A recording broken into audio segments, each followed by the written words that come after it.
James and I were university classmates. Back then he was still a poor kid. He always wore jeans that were washed until they were very light in color. At the cafeteria he would always order the cheapest meal. I, on the other hand, had been protected too much as a child. I was a bit naive, but I fell for his act. I thought he was simple, hardworking and talented. I had a monthly allowance of 900 yuan and I kept 500 for myself, secretly giving the rest to James. I bought him the latest sneakers and guitar he wanted, and on his birthday I took a part-time job to buy him an electronic device he really wanted but couldn't afford. During our 7 years together I gave almost everything I had. James was also hardworking. After graduation he started his own business and opened a small company. Although it was not large, he was considered to have achieved a certain level of success. Then we got married. There was no grand wedding, no expensive diamond ring, and even the wedding photos were taken in a photography studio that I paid for myself. James said that the company was just starting up and that money was tight, but that when they had more money he would definitely give me the most romantic wedding. I believed him. After we got married I quit my decent job and became a housewife willingly.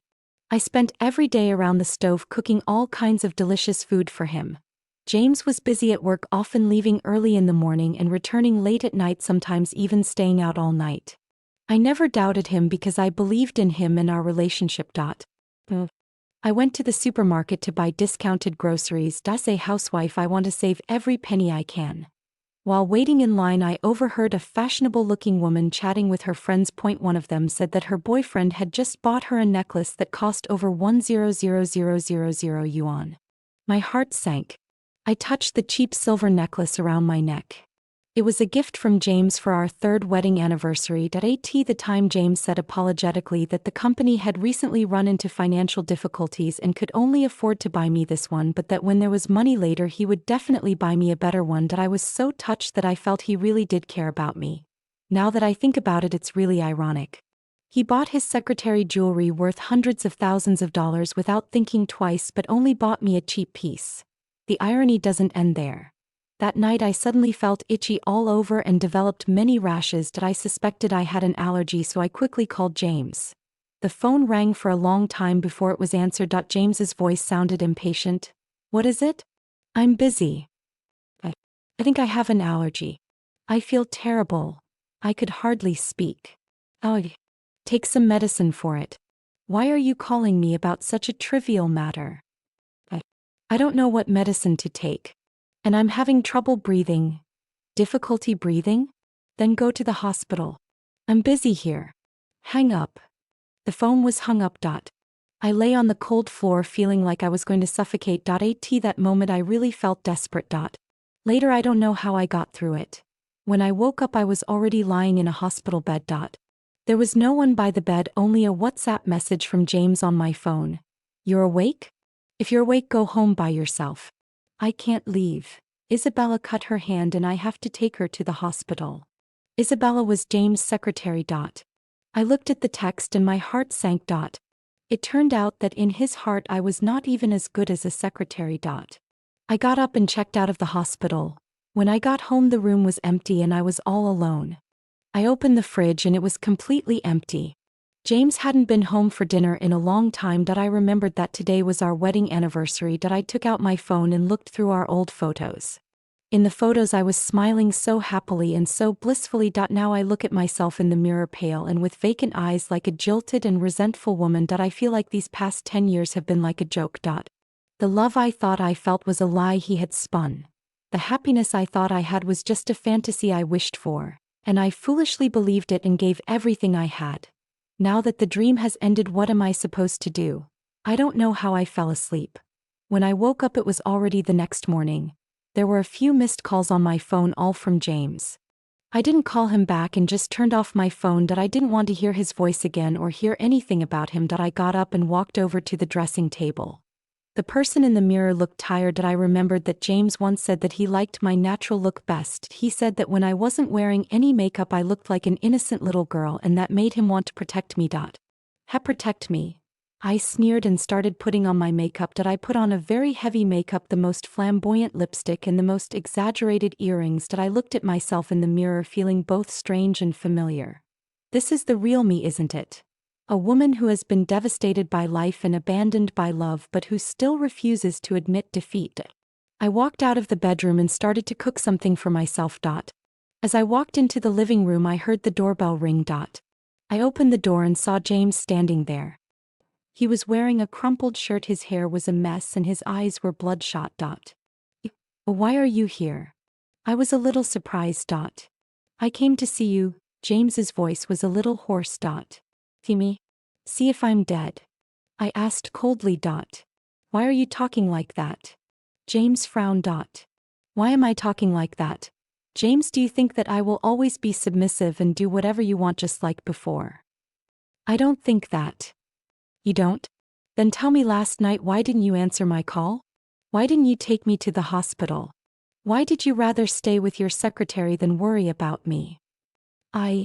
James opened his mouth but he couldn't say anything. Can't say anything, can you? James, you don't love me at all. You just see me as a free nanny, a doll you can discard at any time. I don't.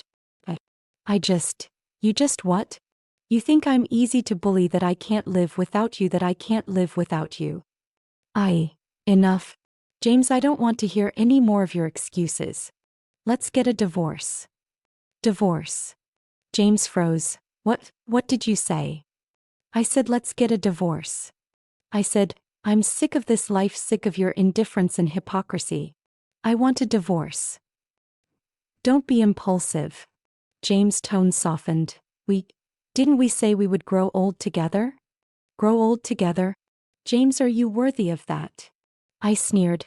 Ask yourself, in the past 3 years, have you fulfilled your duties as a husband? Have you ever cared about me? Have you ever loved me? Of course I love you. Love me? If you love me, you wouldn't have left me waiting in the hospital to die. If you love me, you wouldn't have ignored me and stayed out all night. If you love me, you wouldn't have been having an affair with your secretary. Isabella and I really didn't do anything. She's just my secretary. Secretary? Does your secretary spend your birthday with you? Does your secretary let you come home at midnight? Does your secretary let you smell like perfume? James fell silent. I looked at him and felt a wave of sadness. James, do you remember?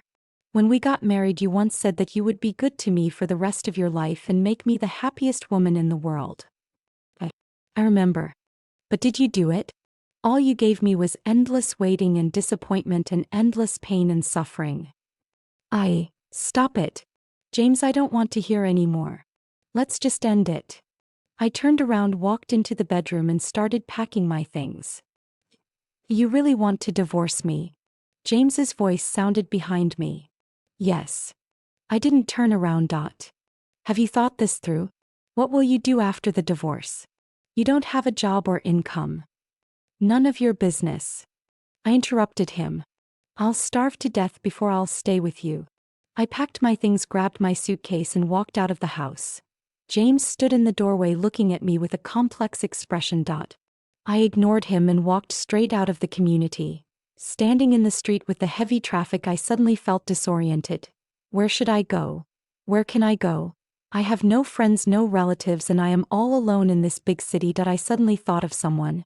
Mark, my classmate who had a crush on me back then. We went to high school together after junior high. Then he went abroad to study and we lost contact. I took out my phone and found his WhatsApp. After hesitating for a long time, I dialed his number. The phone rang a few times before it was answered. Hello. Mark's familiar voice came from the other end of the line. Mark, it's me. My voice was a little choked up. Hey, Lucia? Is that really you? Mark sounded a little surprised. Are you okay? I'm not okay. I couldn't hold back any longer and started crying. What's wrong? Where are you? I'll come find you. I told him my address. Half an hour later, a black Bentley pulled up in front of me. The window was rolled down, revealing Mark's handsome face. Lucia, get in the car.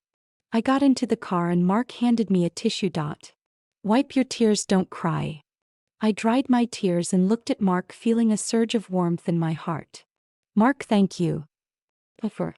We're friends. Mark smiled. By the way, what happened to you? What happened? I told Mark everything that had happened between James and me. After listening to me, Mark was silent for a long time. Lucia, you have suffered. Mark, am I really useless? Silly, how could you be useless? You are just too kind and too trusting. What should I do in the future? Don't be afraid, I am here for you. Mark looked at me with a determined expression.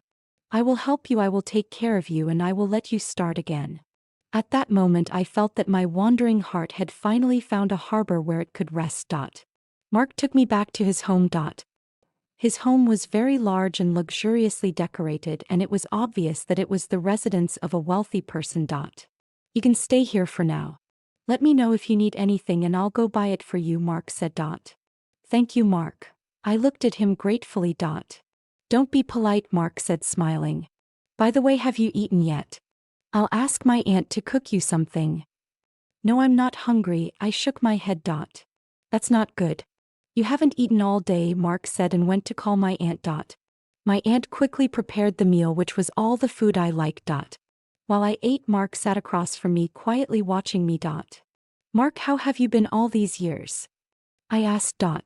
Me. Just the same as always, Mark shrugged. After finishing school abroad, I came back and took over the family business. Family business? I was a little surprised. What does your family do? Nothing much, just a small business, Mark said casually. I didn't ask any more. I knew that Mark didn't want to talk about it, and there must be a reason for that. After dinner, Mark showed me around his house. His home is really big, with a garden, a swimming pool, and a gym. Don't you feel lonely living in such a big house alone?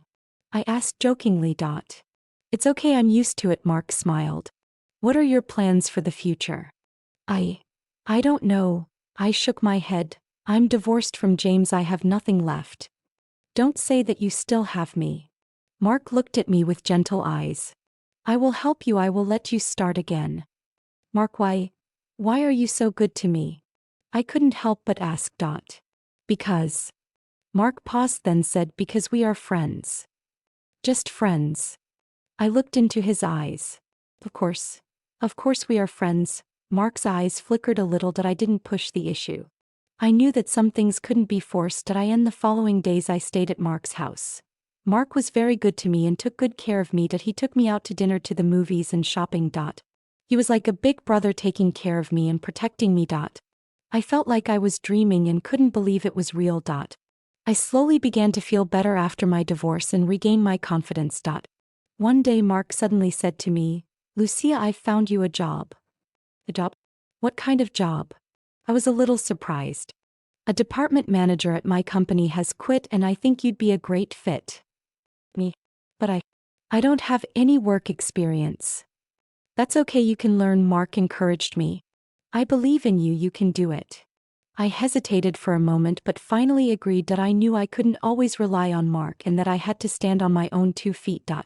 The next day I started working for Mark's company. Mark's company was very large with many employees, and when I first went there I felt a bit out of place. But Mark kept encouraging and helping me, and slowly I got used to my new environment. I was very capable at work, and soon my colleagues started to recognize my efforts. I also began to become more and more confident and cheerful. It was like a rebirth, and I felt the joy of life again. Just when I thought things were going to get better, James showed up again. One day I was walking home from work when I saw James standing at the entrance to the housing estate. He was wearing a black suit and his hair was neatly combed, looking much more energetic than before. Why are you here? I was a little surprised. I've come to find you. James looked at me with mixed feelings. Find me? What is there left to say between us? I asked coldly. You see, I know I was wrong. I really do. James' voice was a little choked up. Will you forgive me? Can we start over? Start over? I sneered. James, do you think we can start over? Why not? We have 10 years of history. 10 years of history? James, you still have the nerve to mention 10 years of history? Is this how you treated our 10 years of relationship? I was just confused. Confused? Your confusion almost killed me. Stop it. James, I don't want to hear any more excuses from you. We're divorced, so just go and don't come back to me. I turned around and was about to leave. Lucia. James suddenly took my hand. Are you in love with Mark? I froze.